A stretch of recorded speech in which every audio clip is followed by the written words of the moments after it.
Hey guys, welcome back, it's Ripe again. In today's video, my unhinged psycho neighbor accuses me of stealing his mail and ended up shooting my mailbox. He then threatened to kick my butt and I ended up calling the police on him. This guy makes my life hell and I honestly don't know what to do. Here is what happened. Let's dive right into the story. The first one starts like this. So I have an EB coworker who recently went full choosy beggar on me. I am a contract worker at a rather large corporate office. A few months ago, a woman was contracted to another department on the same floor and quickly realized that there are free catered lunches almost every day for individual meetings. She started off just picking through the leftovers that were usually brought to the break room for everyone to enjoy, but after a while she started going into the meetings themselves and making a plate before they were over. I'm not sure how she was getting away with this, to be honest. My department was having their yearly planning meeting and had split into workshops before lunch. I was setting up for lunch, the food had not come yet, when she peeked in the meeting room. I noticed her watching me and the convo went something like this. Me, hey, can I help you? EB, is there a meeting in here? Me, yes, but I think some other meeting rooms are open down the hall. EB, oh no, I was just curious. So what are you guys having for lunch? Me, I'm not sure, Mexican I think. EB, Mexican from where? Me, I don't know, they just mentioned Mexican. She then lets out this annoyed and moves closer to the table where I had plasticware, sodas and ice laid out. EB, what time is lunch? Me, lunch is right now on the schedule, but I'm not sure when it will actually be here, because the meeting has been running behind. Cue another EB, well, I can have a soda now. Me, sorry, this is for those attending the meeting. After they have eaten, we will put everything upstairs and you are welcome to whatever is left. EB, I rather get my plate before everyone else upstairs since I'm asking now. Me, I guess you can come back when we are done at 2 before I take it upstairs. EB, fine, I'll be back. Then she walks out. A few minutes later, the department members return, we all kind of sit and talk waiting for the food. A few minutes go by and EB comes in again and grabs a seat right next to the food table. My boss, who does not take any crap, approached her and asked if she was here for the meeting. She lies and tells my boss that I had told her that she could come back in a few minutes when the lunch arrived. I quickly inform both of them that I told her to come after the meeting was over. My boss tells her that she is welcome to whatever is left in the break room after the meeting. EB asks why she couldn't just have lunch with them. This visibly pissed my boss off. She firmly told her that this was a closed meeting and that she would have to wait until the leftovers were in the kitchen. She then scurried off, the food came, we ate, and I assumed this was the end of this. But of course, not. After lunch was over, I packed up the considerable amount of leftovers and took them upstairs. Guess who was literally waiting for me in the break area? As soon as I walked into the kitchen, she started unwrapping food and making her plate, barely allowing me to move the food to the table. EB, are there any Cokes left? Me, only diet. EB, annoyed sigh, where's this even from? She's kind of picking through the food she just piled on her plate, taking small hesitant bites like she thought it was poisoned. Me, it's the name of a nearby Mexican restaurant. EB, really, that place is terrible. Why didn't they get another nearby Mexican restaurant? Me, no clue, I didn't get to pick. EB, if I knew it was this place, then I wouldn't have waited around. She then takes a few more small bites before tossing her massive plate into the trash and walking away. I could have launched a Diet Coke at her head, but I like my job, so I told my boss what happened and said she was going to speak to the head of EB's department about her behavior. And just to make it clear, EB means entitled witch, and I should have been more clear about that. Also, I greatly suspect that she literally just waited in the break room for me to come up with the food because she was just sitting there on her phone when I got there. Again, I have no idea how she has been getting away with this forever. Update, so my boss did tell her boss and they both sat down with her to talk about her behavior. My boss would not give me all the details, but she implied that this woman acted like she didn't understand why what she did was inappropriate. She said that at her last job this was acceptable because everyone was welcome to any food ordered to the office. I severely doubt this. She was told not to disrupt any meetings she was not directly attending and can only take food after the meeting was over. And the next one is the title story, and it is titled Neighbor Shoots My Mailbox and Digs It Up / out of the ground, claims I stole his mail and draws a gun on me. So my neighbor is not a stable guy, so dealing with him is something that I tread very carefully. I know that he has several guns, and this story would not be the first time I've seen one of them pointed in my direction with a threat. There is a time to fight back and a time to run away, and I can say for certain that with this guy running away, it's always the right choice. Before I talk any more about him, I want to say that mental illness is a serious problem, and I feel bad for the man. My own safety though has to be taken into account, and somebody like that should not be owning weapons that can seriously hurt or even kill people. Stepping away from him for a moment, there has been a big issue during the time of the story with theft in the neighborhood. What some people might call a porch pirate had been going around and stealing packages and even mail from people. It was recommended if you got something to bring it in the house right away so there would be nothing for them to steal. You can imagine nobody in the neighborhood was happy about this and trying to keep their packages safe. My neighbor on the other hand felt like the entire thing was a personal attack against him. To make things worse, he decided that it was my fault his things were going missing and I was the thief. I tried calmly telling him that it wasn't me and in fact I was having mail and packages stolen too. He of course did not believe me, and whenever he saw me get my mail, started yelling that I was taking his mail. Him yelling was not anything new, to the point that most people did not really think anything of it. We all knew he had something wrong with him and for the most part let him yell and stuff. The longer this went on though, the more intense his feeling against me got. He was fully convinced that the mail I was getting from my box was his and I was stealing it. I heard a gunshot one day and saw outside my window that he had taken his gun and shot a hole right through my mailbox. Of course, I was not going outside to investigate in fear of getting shot myself. He shot it again and I was a little scared about him coming over to my house and doing something about it. I saw him walk onto my property with a shovel and start digging my mailbox out of the ground. I could not do anything but just stare in stunned silence and see what he was planning on doing next. He pulled it out of the ground and started beating it with a shovel before pulling out my mail and throwing it against the ground. I was hoping he would leave, but instead he saw me in the window and came to my door banging on it, demanding that I open up or he is breaking down the door. I hoped that talking to him might calm him down a little bit, but him, "You stole my mail!" Me, "The mail in that box has my name on it. You can check it all if you want. I know you are having things stolen, we all are. I promise that I'm not the one doing it though." Him, "You're a liar. You're trying to steal my things. I told you to stop and you didn't, so now I'm gonna make you stop for good. I got rid of your mailbox and I'm gonna get my gun and shoot you." I closed my door and went right for the phone to call the police. Meanwhile, he runs to his porch and gets his gun before banging on my door, demanding that I come out and accept my punishment for my mail theft. I have no shame in saying that I was hiding in the bathroom with the door locked while I waited for the police to come and hopefully calm him down. I told him very clearly what he did and why he is angry and that he wants to shoot me. I also don't want anything bad to happen to him, so I make sure the police are aware that the man is clearly mentally ill, so they can hopefully handle the situation delicately. I hear the sirens and the police arrive, with my neighbor yelling at them and saying that I stole his mail and he wants me to give it back. They can see that he is totally out of his mind, but I don't hear any gunshots and assume that he listened when they told him to put down his gun.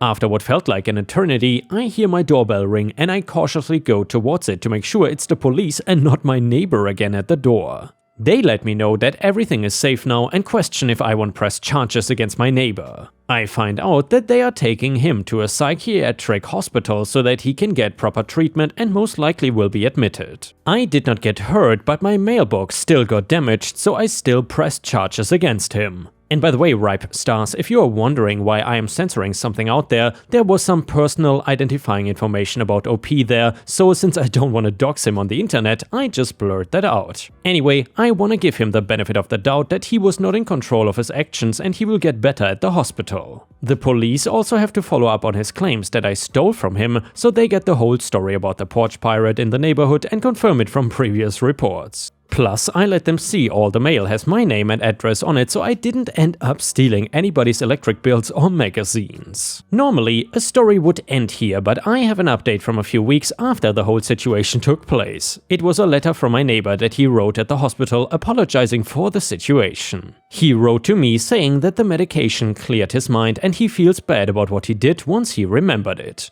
It really seems like he wants to get better and start over. Also, the police confiscated all of his guns, and with his history of mental illness, I don't think he's even going to be able to get more in the future. As of writing this, he still never came back home again, and I honestly don't know if he ever will. The house is not for sale or anything yet, but since I'm not getting any updates, I have no way of knowing for sure. I will say that the entire situation was the scariest thing I've ever experienced in my life, and I hope that it will never get matched. Even the thought of somebody not altogether in the head pointing a gun at me makes me feel like being sick. As for the porch pirate, he was actually never caught, but soon after the theft seemed to have calmed down and stopped. Hopefully it won't pick up again and things stay quiet around here for a while. And the next one is titled, Yes, I Know the Owner. So I own a small specialty retail shop which requires a lot of one-on-one interaction, sampling, discussion of preferences, etc. In my first year, business was often slow and there were some days that I had more requests for donations than I did paying customers. It was pretty demoralizing, but fortunately, I cultivated many great regulars, etc. and later devised a way to deal with the donation requesters and freebie seekers. But one woman I will never forget. Keep in mind that in my first years I was in the shop every hour it was open and often the only person having help only on weekends. There was not a single customer that I didn't lay my personal eyes upon. So in she comes on a slow weekday, parking her luxury SUV out front and sauntering in. I help her for a long while, making recommendations, providing samples, and decisions are made. I ring up her order and give her the total. What about my discount? I'm friends of the owner and the owner always gives me wholesale discount, and I've known the owner for years and the owner appreciates that I send my friends in to buy and I get wholesale pricing.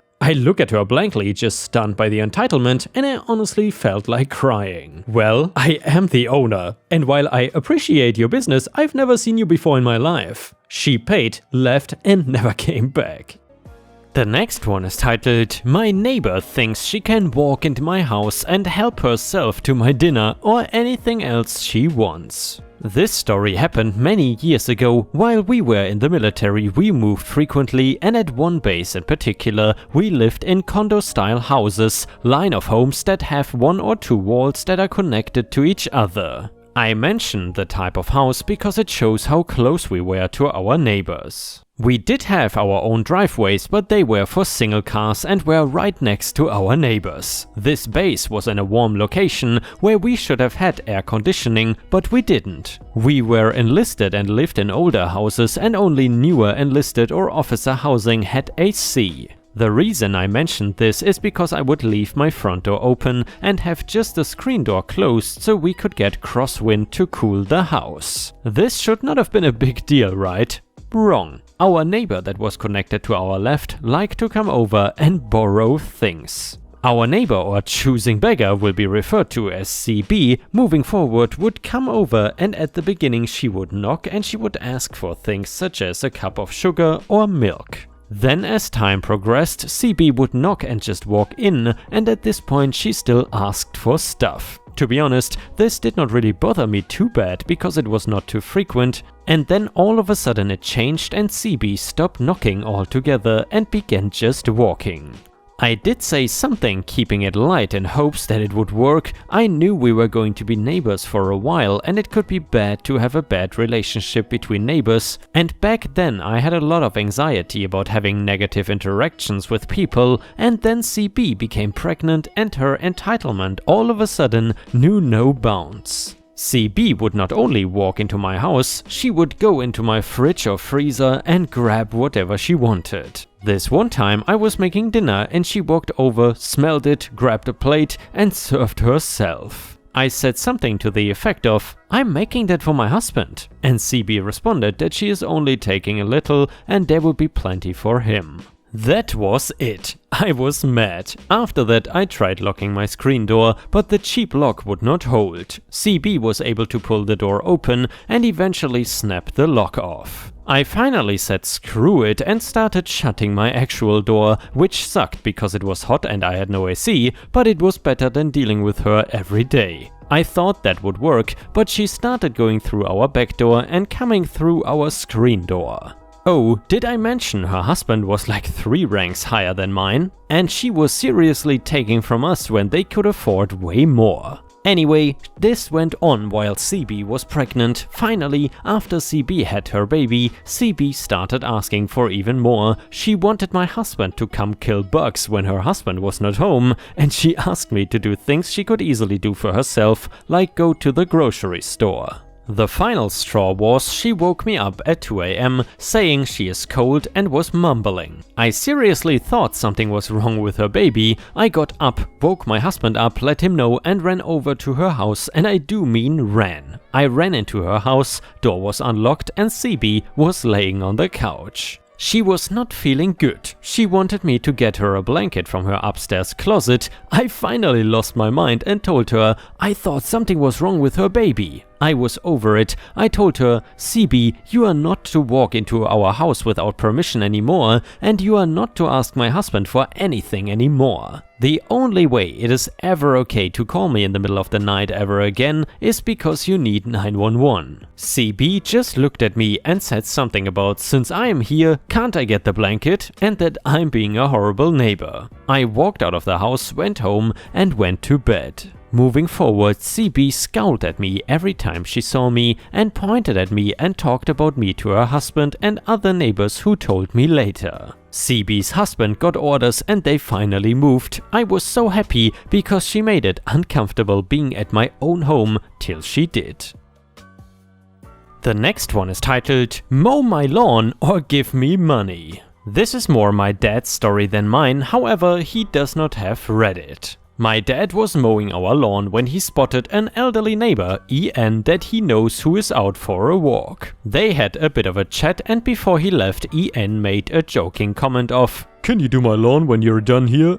Now, my dad gets along well with EN and knows that he does not have much of a lawn to speak of, more like a strip of grass by the sidewalk, and that he struggles to mow it. So, to be nice, my dad brings his lawnmower to EN's house and mows his lawn for him. EN is extremely grateful, offers my dad some money, which he turns down, and then offers him a glass of lemonade that they share from a responsible social distance. That is where the story should have ended, just a cute story about neighbors being nice. But EN lives next to a choosing beggar, CB. CB is not elderly, disabled, or in any other way incapable of mowing her own lawn, she just does not like doing it. She saw my dad mowing EN's lawn and saw him turning down money, and she decided she was entitled to the same thing. She stormed outside and impatiently huffed while Dad and EN drank lemonade and chatted. When my dad started packing up his lawnmower and getting ready to go, she stomped over and whined,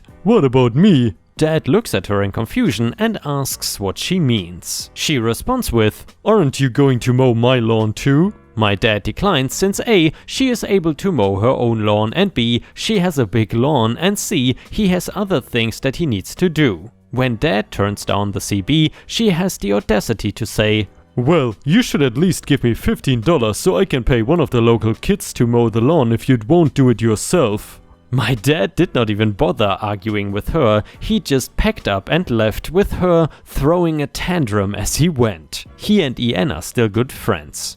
Dad will show up when he sees EN's patch of grass getting a bit long and mow it for him, and EN drops off jars of jams and chutneys that he makes himself. CB huffs every time she sees Dad and still makes comments about how he should be mowing her lawn too.